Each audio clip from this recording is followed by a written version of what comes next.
Basically, my journey is a journey of 10 years ago. I started a business, a tailoring business, in the names of Simotech Investments Limited. And our purpose was basically to make uniforms and supply to schools. I started this business with the 110,000 shillings. That's the money that I had, so I had to purchase a sewing machine. So one sewing machine that I got, I rented a small room just in a veranda actually. I got somebody's veranda where I could be doing tailoring service. So I had one gentleman who was working for me. Basically, I focused on that and I started looking for work in different places. Why did I start with a tailoring school? A tailoring business. Most people would basically complain and say that tailors are liars. They don't fulfill whatever you give them at the right time. So for me, I had the purpose, like I want to do something that's unique, whereby I will be delivering things according to the time that I have decided with the client. So in 2010, we ran with the one sewing machine, but shortly I saw it was a nice thing. So I bought another sewing machine, that's to make machines, 2 machines. Shortly I got an opportunity with Enterprise Uganda, and they called me for training in Soroti. When I attended that training, it opened up my mind.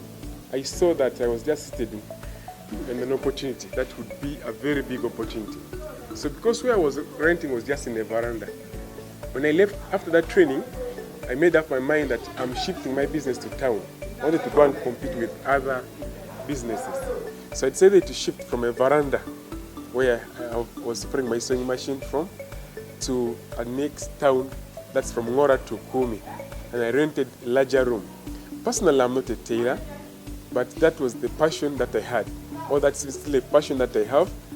I wanted to do something bigger and better. I wanted to correct the mistakes, the perception of people about tailors.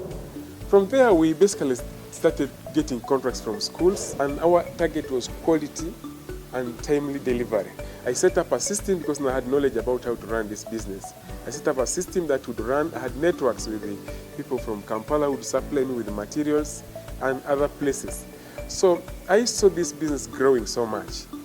Now, from there, I realized that since I love children so much, and then wherever I could take in from the schools, I would hear complaints from directors, how it is a tough business and these other things. I said, no, this business is good. Let me also join this case. If for them they're seeing a challenge in this business, let me see an opportunity. Because I'd researched about schools since I was dealing a lot more with the schools when it comes to uniform delivery. So in 2016, I started this school, Totasio Nursery and Primary School. I started by renting a place whereby if you see those current structures and compare with where we are now, it is totally a different place. First year I had 75 pupils, but that did not discourage me. I knew where I was starting a business from was not the best place because of the infrastructure, but I had to put in things that attract kids, things that attract learners and the parents to come in to join me. I put up a strategy. I decided to work with border borders. So I could call for border meetings and I give them t-shirts. I tell them, every client you're carrying, tell them there is a school called Totasio. The school became more popular than it was. It is even. Because a parent would come, look at the school they are talking about, and then it's like, but this structures here cannot help. But I would convince the person that if you're looking for buildings, you can go elsewhere. But if you're looking for a good education service, you come here. So people trusted us and brought children. And therefore, with the support from my tailoring business that had grown, we are now supplying very many institutions. I'd already really gotten money from that business. I started constructing this school 4 years ago. Now putting where we are now, the land that we own, I purchased this land, and then now I started construction. Okay, so many people ask me why Toto Asio, Nursery and Primary School. In Teso, Toto means mother, and then Asio is a name. That's my mother's name. It's a story behind a poor boy who basically used to carry firewood, escorting the mother to go and brew, to make alcohol, in order to send me to school. So I would be carrying firewood in the morning, dropped at the center where my mother used to sell marua from, Ajon in Ateso, and then I go to school. In the evening after classes, I leave school, I come pick up with the pot, maybe and other things, carry home, and that was the routine. So I've grown up in that background of a mother who used to brew alcohol to educate a child. And so today, if you look at this school, what we're putting here, the population of over 500 learners are here. We have staff, over 30 staff employed here. We have a boarding section and the day section. We have school vans that bring learners to school. And therefore, I see this big achievement started with 110,000 shillings. Now, what has helped me to stay in this business is, one, I'm a very consistent person. Very consistent. I persevere. I don't give up.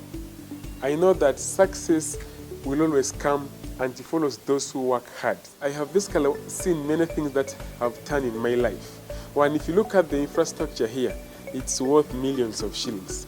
We came in, got a small piece of land here, but as we talk now, we have managed to secure more land behind where currently, even when it's holiday, we are doing construction. We're putting up a dormitory for boys because the number of boys has also grown big, since the number of girls is also big. So by the time the school term opens next year, we should be having a dormitory for boys complete here and many things. The achievements here, we look at the catchment area. We have parents from as far as Katakwi, Amuria, Serere, and the Kumi, Mbali. Of course, look at like this year, we have had fuel prices because our vans pick learners from different places. So the fuel prices basically have affected our pricing here, and then also the food price. Portion really became a big challenge this year. The future plans we have here, because now, you see, this school, as I've told you, for the short time it has taken, but we already have a sitting center number. We had candidates sitting for primary 7 this year for the first time here without taking them anywhere. So we're already looking at the number is going to grow very, very big. When I look at around all over here, I've not seen a school with a flat. And inside me, I feel like when I put up a flat in this school, I'll feel like, yeah, I've done it. And then me being an IT person, I'm basically a specialist in information technology. So I want to ensure that a school located in this rural area has a computer lab so that my learners go digital.